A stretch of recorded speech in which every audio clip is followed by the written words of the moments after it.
संपूर्ण देशाला हादरवणाऱ्या अहमदाबादमधल्या गुलबर्गा सोसायटी जळीत कांड प्रकरणी न्यायालयाने 11 दोषींना जन्मठेपेची शिक्षा सुनावली आहे. 10 दोषींना 7 वर्ष आणि एकाला 10 वर्ष कारावासाची शिक्षा सुनावण्यात आली आहे.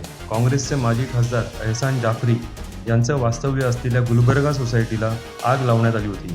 यामध्ये एहसान जाफरींसह एकूण 70 जण मृत्युमुखी पडले होते. भारतीय हॉकी संघाने चॅम्पियन्स ट्रॉफी हॉकी स्पर्धेच्या अंतिम फेरीत धडक मारत इतिहास रचला आहे. कारण पहिल्यांदाच भारत संघाने अंतिम फेरीत धडक मारली आहे. विशेष म्हणजे साखळी सामन्यात पराभव स्वीकारावा लागलेल्या ऑस्ट्रेलियासोबतच अंतिम सामना होणार आहे. ब्रिटन आणि बेल्जियममधील सामना बरोबरीत सुटल्याने भारत अंतिम सामन्यात पोहोचला आहे. क्रिकेटपटू रवींद्र जाडेजाने नुकतीच गीर अभयारण्याला भेट दिली आणि तेथील काही फोटो सोशल मीडियावर अपलोड केले. मात्र आता याच फोटोमुळे तो अडचणीत येण्याची शक्यता आहे. त्याचं कारण आहे, जाडेजाने आपल्या पत्नीसह अतिउत्साहाच्या भरात तेथील सिंहांसोबतच सेल्फी काढले आहेत आणि ते फोटो अपलोड केले.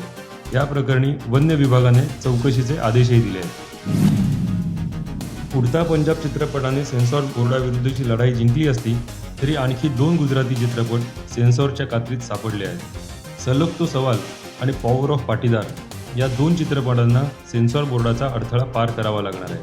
हे दोन्ही चित्रपट आरक्षणासाठी झालेले पाटीदार समाजाचे आंदोलन आणि या आंदोलनाचा नेता हार्दिक पटेल याच्यावर आधारित आहे. वरुण देवाला प्रसन्न करण्यासाठी एका अल्पवयीन मुलाची नग्न धिंड काढण्यात आल्याची धक्कादायक घटना कर्नाटकमधल्या चित्रदुर्ग जिल्ह्यात घडली. पांदरहल्ली असं या गावाचं नाव आहे. दुष्काळाच्या फेऱ्यातून सुटका व्हावी यासाठी अशी विचित्र पूजा केल्याचे स्थानिक गावकऱ्यांनी सांगितले.